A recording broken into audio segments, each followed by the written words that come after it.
চামড়ার দামে ধস, না বুঝে চামড়া কিনে ঠকেছেন মৌসুমি ব্যবসায়ীরা।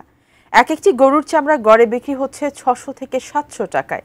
দাম কমে যাওয়ার পেছনে অর্থ সংকট বড় কারণ বলছেন আড়তদার ব্যবসায়ীরা। আরও বিস্তারিত জানাচ্ছেন গোলাম কাদের রুবু। রাজধানীর সায়েন্স ল্যাবরেটরি মোড়, কাঁচা চামড়ার সবচেয়ে বড় পাইকারি বাজার এটাই। মৌসুমি ব্যবসায়ীরা পাড়া মহল্লা থেকে চামড়া কিনে এনে বিক্রি করছেন এখানে। তাদের কাছ থেকে এসব চামড়া কিনছেন আড়তদার আর ট্যানারি মালিকদের এজেন্টরা।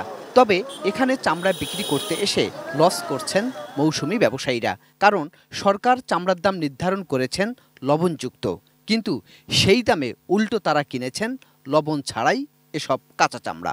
ছোট গরুর চামড়ার দাম দিছে ১৩০০ টাকা, আর এই জায়গার পরে অন কইতে ৭০০-৮০০ টাকা কইতাছে। ১৩০০ টাকা করে চামড়া, ধরেন লবণ সহ।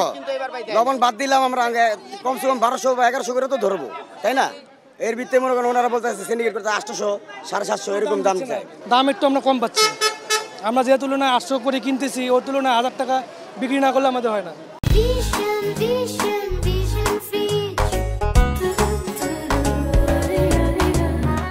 আড়তদাররা বলছেন ট্যানারি মালিকদের কাছে তাদের পাওনা ১১০ কোটি টাকা। অন্যদিকে ট্যানারি মালিকরাও ব্যাংকগুলোর কাছ থেকে চাহিদা মতো ঋণ পাননি, ফলে টাকার সংকটে ব্যবসায়ীরা।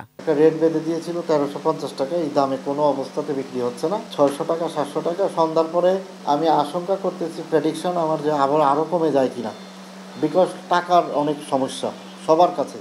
আড়তগুলোর পাশাপাশি এবার মাদ্রাসা এবং এতিমখানাতেও চামড়ায় লবণ দেয়া হচ্ছে। সেজন্য সরকার থেকে ৩০,০০০ মেট্রিক টন লবণ তাদের বিনামূল্যে দেয়া হয়েছে। গোলাম কাদের রবু, এটিএন নিউজ, ঢাকা।